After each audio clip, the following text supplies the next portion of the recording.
Hi everyone, I'm Charles Spratley and I'm here for These Curious Times News, and you might recognize me from another show, Brick by Brick.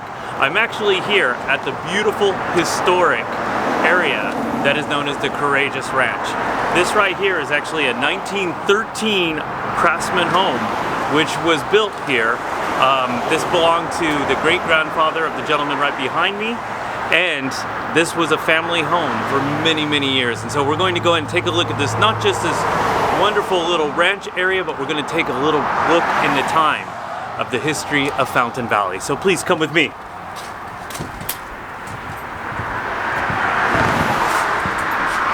So everybody, welcome.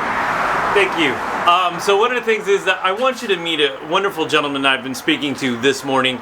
This is actually Ron Courreges. Now, many people might be familiar with the name because there's an elementary school nearby bearing his great-grandfather's name. Now, this is an interesting piece of history because this family has been here so many years. They've been here since the 1880s. 1878. 1878, coming in 1880s. My apologies for that. And the one thing is that we talk about the history of families, and I was telling him about the history of families. My family has a history. Everybody's family has a history. But this family doesn't have a history. This family has a legacy here in Fountain Valley. Now, coming here in the 1870s was originally Ron Courreges, and he's from the Pyrenees in France. And they came here, and originally he goes to San Francisco, makes his way there. He manages to do pretty well for himself, doesn't he? He was a hard worker, very hard worker. And that's the one thing, is that all this hard work paid off, and he decides to come on down here, and he buys some area on what is known as the Bluff. And we're right on the cusp of the Gospel Swamp. Absolutely. And so many people might be familiar with what we call Gospel Swamp, but it's that part of that Santa Ana, Fountain Valley area, that's that lowland area that was known that in the 1880s and the 1890s for a lot of evangelical preachers would come and they would set up these little tents for these revivals. And so his family came here. Rock came here originally, and he bought some area here on the bluff. And how many acres did he buy originally? His original purchase was 80 acres. 80 acres of land, and what we were talking about was like $1,900? Well, $1,900 in U.S. gold. U.S. gold, okay, $1,900 in U.S. gold. I can just imagine how much that is today. Right. But and even into the turn of the century, I was looking it up, that acreage here only went for like $5 an acre. Correct. in certain parts. But the one thing is, they came here and he got into something that is so familiar with the Basque later, but we always associate with sheep. Correct. And how many sheep did he have altogether? Well, at one time he had 8,500 sheep in his swamp. 8,500 sheep. It is an amazing amount. And we are actually on the old property line now. The one thing is, this is not the original house that was built by your great-grandfather, and that home, unfortunately, that home burnt down. Okay, but they built a new house on the foundation itself. Yes. And when was this house built? 1913. 1913. So we're still talking that clearly over 100 years old. This is a beautiful craftsman home that unfortunately is no longer going to be. No. Because of sale of the property. Sale of the property, as well as you have a large amount of land. Yes. And the one thing is that we wanted to go and see this home. We wanted to tour this home before this part of history is gone. So if we could, sir, could we please go and take a look at this home? It's not like it used to be, but it is what it is. It totally is, because when was the last time this home was fully occupied? 2015. 2015. So there's nothing that we're about to talk about it is that history, everybody. I want to talk about how the history of this house changed and how really the look of the house has changed over the years. And so we're going to go a little bit through the house with the help of Ron, and I want to talk about this family history. So come with me. So, first off, we're in the living room area of this craftsman home. Remember, this is 1913, and this is actually, even though it would be declared almost a middle-class home, this is a quality home built with fantastic materials. And one of the things that we were talking about today was, because the original home was destroyed by fire, that you were, of course, very careful with fire after that, including the family fireplace. I understand that even under your knowledge that there was no fire ever No. burnt in this house, regardless of what the weather was Not like. when I was here, and I don't believe when my father was here either. So, and people say, well, how long were you here? You were here all the way up until 1960 when you moved out. 62. 62 when you Yes. moved out at the age of Right. 18, Right. correct? Right. And of course you served in the military and stuff like that, and Right. I went to the reserves, went into the reserves. came back, and moved out. Moved out. There you go. So one of the things I love talking about these beautiful transitional homes coming out of the Victorian time period, going into the arts and craft time period, just the absolute craftsmanship in this house. And one of the things that's really funny is throughout this entire house we have picture railing. Many people don't even know what this is anymore. They go to houses and they're like, what is that weird like molding up there? And I'm like, that's where you hung your pictures. Why? Because this whole house right here is lath and plaster. It can't take a heavy picture being nailed into the wall. And so they would put these hooks on this railing, and then you usually used a ribbon or some kind of ornate string to go ahead and hang your pictures from. Correct. Yes, And so yes. that's how you did it.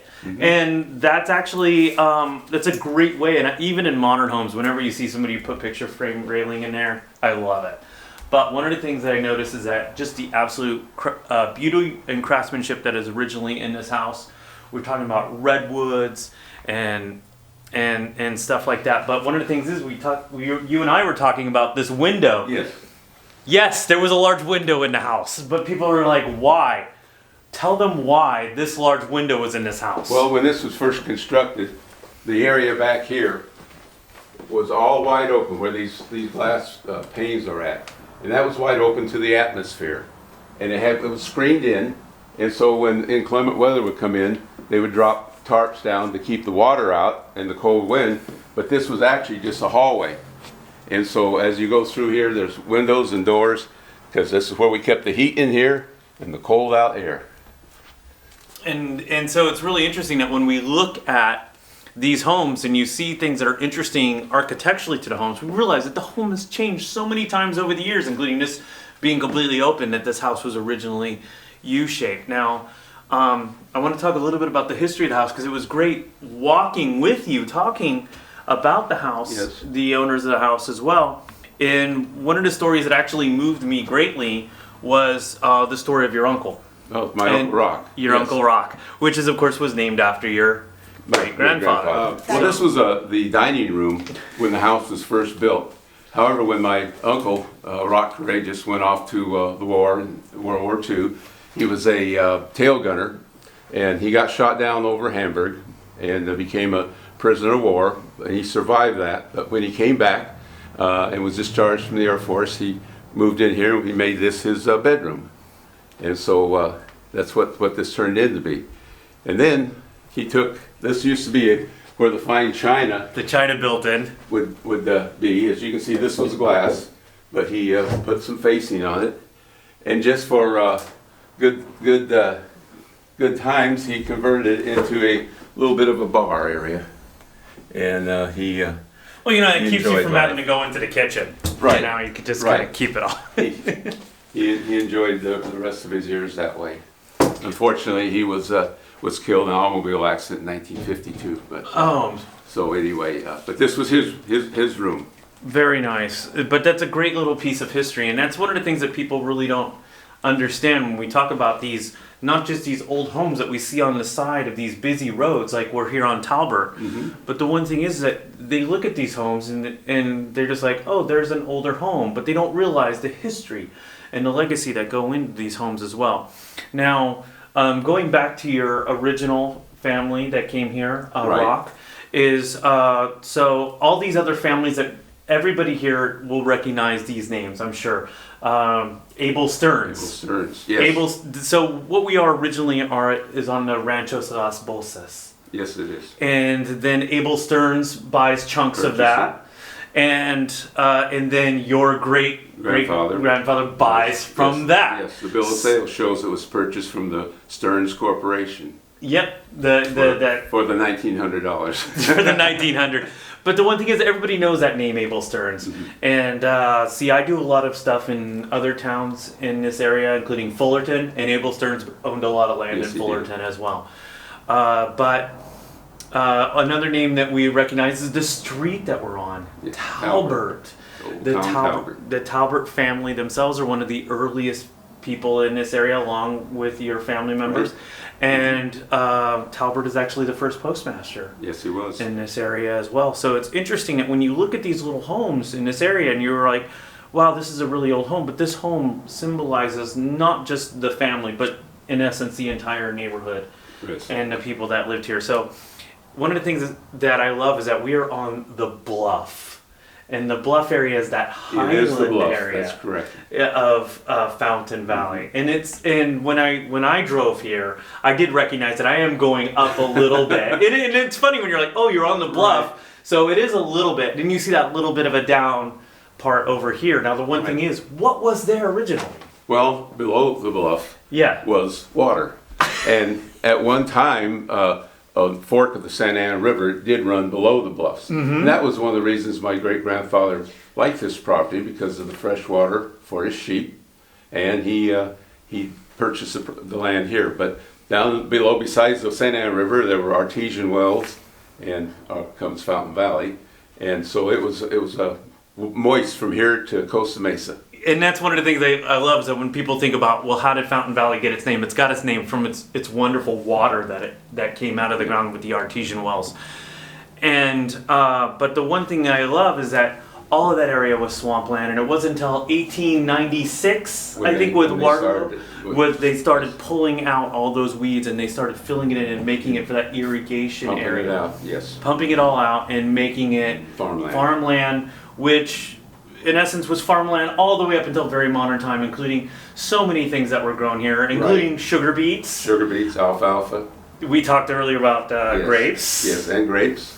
But it's so interesting that all these produce and agriculture that comes from the families in this area and how they contributed to so much of this area, which became later known as Fountain Valley, but a lot of people in this area know it as like Gospel Swamps and other areas. Right, big farmland though. Big farmland. And including, one of the things is that I found all these old letters while I was searching, and one of the things that they did talk about was so much of the farmers, the enterprise of the farmers, notwithstanding the recurrence of 3 dry seasons, the soil with all its natural richness seems almost impregnable to the effects of the mighty disaster drought. And it talks about like the will of the people that lived in this area and how hard it is sometimes. Well, even here we are now in a state of drought, and how farmers are struggling to make it by, but how the farmers even of your family's generation struggled to get this place started, and it flourished. Right, and then they had the floods. We went from drought to floods. And thank goodness Post Brothers had that big plow to turn the soil over after the floods to bring up the rich soil again. So that's part of what Fountain Valley was about. And that allowed the agriculture to continue and flourish. Yes, it did. And it flourished all the way up literally until modern day as freeways and everything started coming out this way. When the city was incorporated and then started building houses, industrial buildings. And it was incorporated in 1957. 57. June of 57. And the first mayor was Jim Cano. Jim Cano. Yes. But and then the rest is modern history, and just moved right along. It just moved right along. But one of the things that I love so much is that there are 2 pieces of very important history that is being preserved. That in 2016, a water tower that was originally here on this property was then moved over to the Heritage Park. And then also the fruit stand, which belonged to your family, was also moved there as well. Reconstructed, yes. Is reconstructed there. And so the one thing that I love so much is that your family history is not forgotten. Is that every time somebody goes to Heritage Park and they look at the beautiful structures that are there, they're going to recognize not just the family history, but the legacy that you and your family have left upon Fountain Valley. That's for sure. That's what we wanted. That's what my mom wanted. That she wanted that tank house moved, so that's what we did for her. Well, thank you so much for that, and thank your mother for that, because it's a great piece of history that who knows what would have happened to it if it wasn't. Right. No, it wouldn't have made it if we hadn't, with the help of the Historical Society, Cheryl Brothers, Kurt and Lynn Seaton, and worked really hard. At Larry Crandall, those were the folks that put their shoulders to the grindstone and moved forward, and we got it moved. And it was restored, and it looks like an absolute beauty. Better than I can remember. as it usually is. It's really interesting how that happens. So let's go ahead and take a little bit more of a look through the house. So we have this little area right here, which of course would be for dishes and pantries. Yes, the pantry. And then going into the kitchen area. And of course, remember we're talking about these really older style homes. And again, this whole area right here was open to the atmosphere. So this was the back door. So we might be able to get some photos for that, but this was the back door, and then all of this area is open. And then let's go ahead and make our way around the other way. Sure. Yes, we have another storage closet right there, and then here's the hallway, and the doors and the windows. And again, showing about how this house has changed. Look, there's an exterior window right behind you. Yes. And then over on this side over here, there is another exterior window that'll then show you what the original construction would have been on this house in 1913. So you can come on over here and take a quick look at this. Yep. So it's interesting that here we are deep in the house, and we have another exterior window, and then we have a smaller bedroom, and then of course the master bedroom, which is interesting. When a lot of people think about a master bedroom, they think about attached baths and everything like that, but back then it was just simply the largest largest bedroom that they had. And it's not by today's standards, but back then But it has a walk-in closet. You've seen that huge walk-in closet. It does have a walk-in closet, so you have me there. Thank you, Ron. And then as it tailed back in, I love it that this house makes one giant circle, and then we make our way back into the living room. So one of the things is we cannot leave this house without talking about a little bit about your history in this house as well. So you know what? I want to go into your bedroom. So well, yes. As a young man and teenager, this was I had the corner bedroom, and it was pretty handy. So when we had a front yard out here, I could just pull my car right up out there, wash it, come in the front door, come right into my bedroom. And likewise, if I wanted to sneak out at night, just go out at night, I could go right out the front door. Right out the front door. Nobody'd be the wiser. Right. Oh no. Yeah, no. Where was your internet hookup? No, but one of the things is that it's interesting that when we look at these little slices of time. So you lived here until 1962. Yes. And so we have these like layers of wallpaper. Do you remember which wallpaper was here when you were here? I actually had no wallpaper. You had no wallpaper, so you just had painted walls. So somebody upgraded after you left. Yes. But one of the things is that this little moment right here. How does it feel to be like back in your old childhood room? Scary. Why is it scary? Because it's a long time ago. It is a long time ago. Yes. And I know what it's like, because I like going to some of the old neighborhoods that I grew up in and stuff like that, and you realize you don't feel old, but then you realize how long time has passed when you physically are attached to these things. But one of the things I want to do is I want to thank you, Ron, and more than that, I want to thank your family, including your great-grandfather, for really bringing not just the town of Fountain Valley into a fruition that we have, but also to really give us a cornerstone, literally where we're at on a block, a cornerstone of history. Well, I appreciate you taking the time and come down to do this. It's always good to be able to talk about the family history and bring it back up to where folks can listen about it and learn some more. Thank you so much. All right. So let's make our way. So one of the things that I wanted to do is I wanted to take a look at the backyard, and this is a very expansive backyard, 0.1 acres, which is actually a big sum of land in this metropolitan area. But what was the original family? 80? 80 was the original purchase. 80 acres. And so this is the one thing that remains left of the Courreges family. Of the original purchase, correct. The original purchase itself. And when you think about it, What's the Homestead? It's wonderful to have this amount of space in this city now. Yes. But when you think about what you had as a family, to what you have now. Now, was it bigger when you were younger? It was 12 acres. 12 acres. Went that direction. Yes. Of course it did, because we see these homes over here now. There. Yes. The condos over there. So one of the things that I did want to talk about was really also about how that legacy of agriculture in your family. And one of the things that I love is I love buying local produce. And one of my favorite things I like to buy is I like to buy fresh avocados, because it's so hard to find good avocados. And of course, a lot of people say the Fuerte is one of the best avocados around. And this believe it is. This is one of your family's. It is the last of the right. Ones, yes. And this avocado tree, I love this because not only does this produce a fine avocado, but this is also a piece of history. This avocado tree is what, over 90 years old? Absolutely, yes, over 90.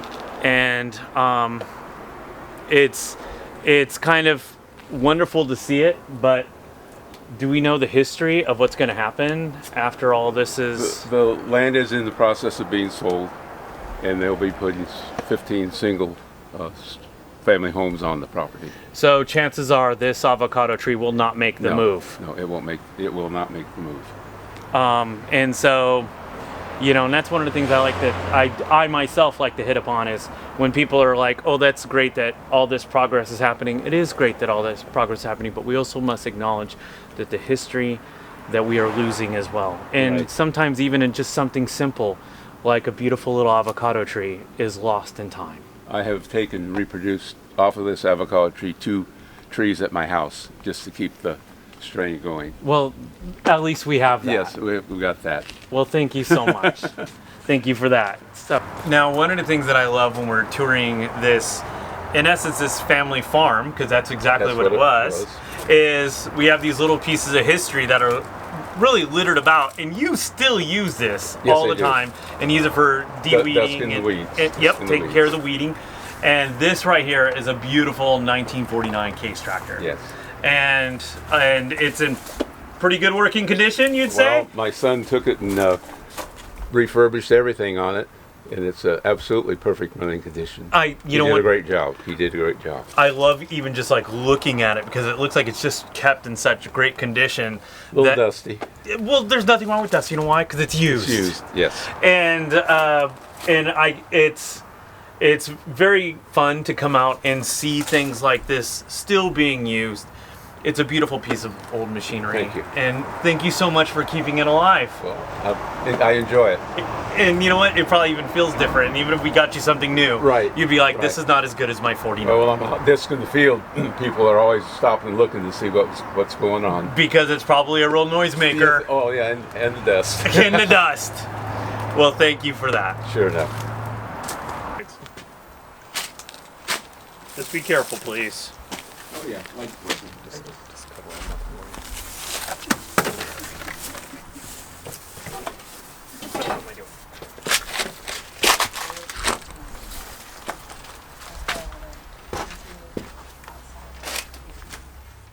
And of course, we could not stop by this beautiful home without coming down here into what you touted as the root cellar or the wine cellar. And whenever you're like, oh, we're going down to the wine cellar, I'm like, all right, let's go down to the wine cellar. And then I came down here, I'm like, I've been tricked. Yes. But one of the things I love is that this is part of the build of the house, and that originally this would have been opened, and that one part we talked about, that part of the house that went into a U shape. Well, we are in that U shape. There was just a roof over it, nothing else. Yes. And but this is where your family stored a lot of its preserves as well as Right. keeping things for the winter, Yes. as well as you were talking about your great grandfather did wine. Well, he did. He brought a lot of grapes over, different varieties of grapes over from France, had them And- shipped over, and grew his own grapes and made his own wine. But that was sort of the custom back in the Well, of course it being is. being Basque. And it's a fantastic custom, and I love that it was carried on, and that this wine cellar was in use for generations. Right. And so here we are in this old wine cellar, and including we have some bottles that are on the this little shelf area. And I inquired, I'm like, how old are these bottles? And you said, oh, not that old. They're from the 1940s. And I'm like, Ron, that's kind of old. So Whoops. that's okay. But one of the things I also love is that you pointed out that these leggings right over here as well. Yes. And these leggings were actually worn by your great-great-grandfather. Yes. And for many people who are not familiar with what leggings are, because my family comes from England, come gaiters, same thing. But they were actually for when you rode horses, you put those on your legs to help protect your legs from chafing as you rode the horse as well. So I love being down here. And one of the things we noticed was that they were like, there's a lot of spider webs. And you said, well, somebody came down here and they wanted to do some filming and you removed all the spider webs and they got upset. And I'm like, yes, leave the spider webs, because this is like a fantastic piece of history. You can literally see the history on the walls of this place. And you see the old brick. You could see the roots growing through the walls. Talks about the history of the family Right. being here for so many generations. And the bricks that were on these walls, we removed them, and now they're down back with their old buddy, the tank house, as a back of flooring in the back of the tank house, which we'll see after a bit. Excellent, because that's what you were talking about, is that this whole area was lined with red bricks, and those red bricks were then taken over to the Heritage Park, and they are now part of the restoration of Correct. the water tower, and we're going to go take a look at that. Well, Ron, it is my absolute pleasure to come here and see this beautiful little piece of history and talk to you and talk about the history of Fountain Valley, and more importantly, talk about the legacy that your family had with the building of this community. So on behalf of These Curious Times, I want to thank you so much for allowing us to visit your home. And I want to thank you for your family and your contribution. So thank you so much, sir. I appreciate it, and it's always I feel it's a privilege to have people like yourself to come down and talk about the history of the place and the family, and it's just heartwarming to have something like this done. Well, thank you. So, everybody, I'm Charles Spratley for These Curious Times News. And until then, everybody, please stay curious.